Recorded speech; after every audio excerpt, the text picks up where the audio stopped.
welcome everyone to the third of our socially distanced interviews. I've got the lovely Jane Wenham-Jones with me here. We're in glorious Broadstairs sunshine. We're very blessed again today.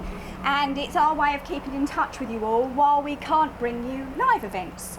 Now, Jane, you've had a bit of a summer makeover. I'm reaching for the book. I have.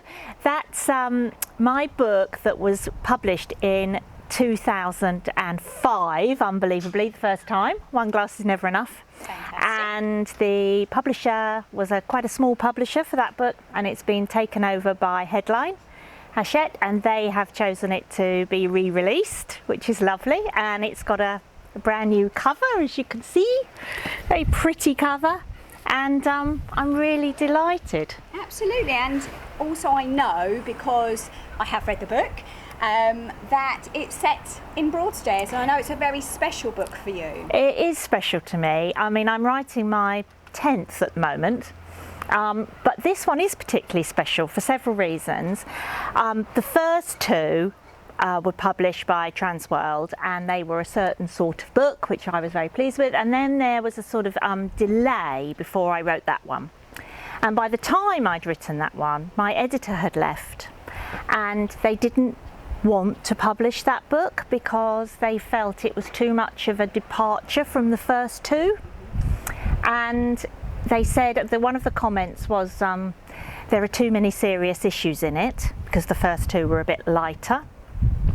Although there's some serious issues in that one as well, the first two as well actually, but they were marketed as sort of chick lit. That was a bit too serious. Also, one of the editors said that the main character, Gaynor, or one of the main characters, was shallow and vain, which was a bit of a blow because she was sort of based on me. Although I did perfect her. She's 8.5 stone and blonde and gorgeous, so I perfected her a bit, but some of her personality traits were mine, so that was a bit of a blow. So when it did get published, and it sort of went around the houses a bit with lots of people finding different reasons, everybody being lovely about it, but all saying, oh, I think at the time it fell between two stools. It wasn't light and fluffy enough to go with the sort of chick lit wave, but at the same time it wasn't probably deep and literary enough to be published that way.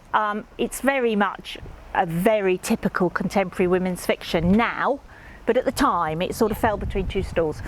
So I was very, very delighted because I was really fond of the book because it was very personal when it was published, and it's based on my time as a co-owner of Harper's Wine Bar in Broadstairs. And it was the first book that I set very firmly in Broadstairs. With the first two, I might have had local places in my mind as I was writing them, but the places were fictionalised. Whereas this one is Broadstairs through and through, Broadstairs place names, a Broadstairs bar, Broadstairs people. And so for that reason also, because the town is special to me, I've written 2 books about Broadstairs since, but that was the first one. So that's why it's special on lots of levels. And people should read it just to see if they might be mentioned in there. Well, it was funny at the time when it came out, because obviously it is based on my time co-owning Harper's, and I used to spend, the other 2 ladies that I owned it with did most of the hard work, but I did work behind the bar at least once a week. And so I got to know my little sort of crowd of regulars, and so a lot of them thought they were in it, and I never sort of confirmed or denied either way. I just used to sort of smile sagely if people spotted themselves. Now, but as always, I blended people, you know. Absolutely. Now, it's before my time in Broadstairs. I'm a relative newbie. Yes. 7 years here. Is it 7 now? 7 now, yes. And I adore Broadstairs. I'm so pleased that we moved here. And it is that very special, not only because of the beautiful beaches we have, but I think because it's retained that sort of Victoriana charm. How much have you seen it change over the years? Because you've been here a while. A long time. I went to school here. I mean, I've been away and come back, but I've actually been firmly living here now for about 30 years. And I went to school here, as I say, I went to Dencourt. So I was really struck, actually. If you'd said to me before this book was reprinted, how much has Broadstairs changed, I would probably have said, not that much. But revisiting that story, I could see all the little changes, you know, the places that are no longer, like the Albion bookshops, no longer in Albion Street. We don't have an independent bookshop there now. A lot of the bars and restaurants that have sprung up, you know, it's so cafe culture now, isn't it? And all the little bars. I mean, have you seen it change in your 7 years? Well, I guess, yes, the same. In many ways, over the last 7 years, it has become a bar cafe culture, hasn't it, everywhere probably, and we notice it in Broadstairs because I think you do notice, especially seasonally, how things pop up, new places, you know, because obviously we have people wanting to come and see beautiful Broadstairs, and the more people that come, I guess the more opportunities to run bars and different things. So yeah, the same as you really. But what I love is the fact that our beaches are still unspoiled. Because they're not able to build any closer than they already are. And that's what I love. I think it's a very protected space in that way. And long may that remain. Basically. I mean, you're astonishing because, I mean, how long have I known you now since we started BroadstairsLit? 3 years ago. 3 years.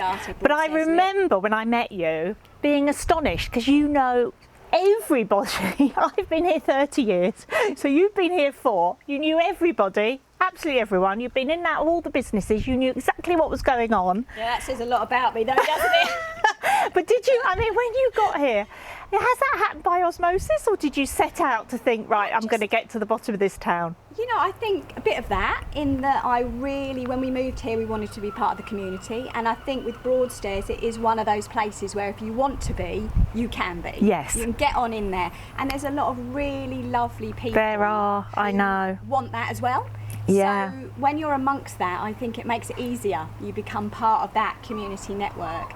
And I think people spot people that like the town. Yeah. You know, and I genuinely love being here. And that's why reading your book was a bit of fun for me, because obviously even though it's set back before my time, I still recognised all the bits and pieces in there, all the landmarks you mentioned, obviously Harper's. But I should say that you haven't called it Harper's in the book. No. It's a fictional name, which we won't reveal. Because, ladies and gentlemen, you can win a signed copy of said book with new lovely cover if you write in, and you're the first one to write in to our email, which is broadstairslit@gmail.com, if you tell us the fictional name of Harper's Bar in the book. So I'm sure if you're very quick, you can do a bit of research on Amazon and probably find it. Yes, it'll take a split second. I can do that, which I'm sure Alfie won't zoom in on because I won't hold it there long enough, just in case people are eagle-eyed as well. Anyway, that's enough of that. You can get your free copy and we'll send it as a gift to the first I'll person send it to off. write in. Absolutely. Yep. Lovely, thank you. And of course you're busy writing the next one already. I'm writing my 10th book, which is my 7th novel. That's set in Thanet as well. So that will be the 4th one set in Thanet. And it's about the people, you know, the diversity of people we've got here and just the diversity of the sort of area. We've got a bit of everything here, haven't we? We've got fishing, we've got farming, we've got hospitality, tourism, you know, beautiful beaches. There's so many different sort of people here. A real rich mix from the incomers and the sort of born and breds, and each book I've written about Broadstairs or set in Thanet, I've sort of looked at a different aspect of that. It's one of the things I love about being here, if I'm honest. In our first year, we just noticed that there were so many interesting people. Where we lived before was lovely. We're from Hertfordshire, but it tended to be very similar types of people, if that makes sense. Whereas here, I think you're right, you get that lovely mix of people who've been here a long time, people with very varied professions, people who've come here and still want to commute, people who've come to just say, do you know what, like us, let's have a different lifestyle. So it's a lovely mix. A lot of eccentrics. Yes, I know. I include myself. We're drawn to the place. And now a real creative vibe. I mean, when my very first novel was published, Raising the Roof, it was so unusual that there was like a novelist in Broadstairs. I made the front page of the Thanet Times. I was like the lead headline on one of the little local radios there was then. I had got so much coverage. Well, now, I mean, we're 15 a penny, aren't we? You know, got authors coming out of our ears. Absolutely, and the more the Jane merrier. who? The more the merrier, right? Yeah. Because it is what makes this place different, special, vibrant. Yeah. And actually, one of the vibrant things about Broadstairs that I also loved moving here is all the wonderful festivals. Yeah. Now, okay, this year, a difficult year for everyone everywhere because of COVID-19. People have had to postpone things. So our beloved Folk Festival. Yeah, Folk Week. Yeah, Folk Week, and also the Food Festival. The Food Festival. Both of which very much missed this year, but will be back bigger and bolder, I bet, next year. As we will be. That was a nice little, I thought, way to say. See, gently, as we will be, Broadstairs Lit. And we're very pleased that the Broadstairs Lit banner is staying upright, because there is a little bit of a breeze. It has been doing a lot of this. But it's so staying up. It could be sailing across to Alfie at any moment. But yes, I mean, we'll be back as well. I mean, we've got 2 events, haven't we, that we're not sure we've got whether or not Alan Johnson in October and Martina Cole. Did I say Cole? It is Martina Cole, isn't it? I had one of those little brain moments there. I thought I'd said her name wrong. In December, and we're just going to have to follow government advice, aren't we? And see whether we can or we can't.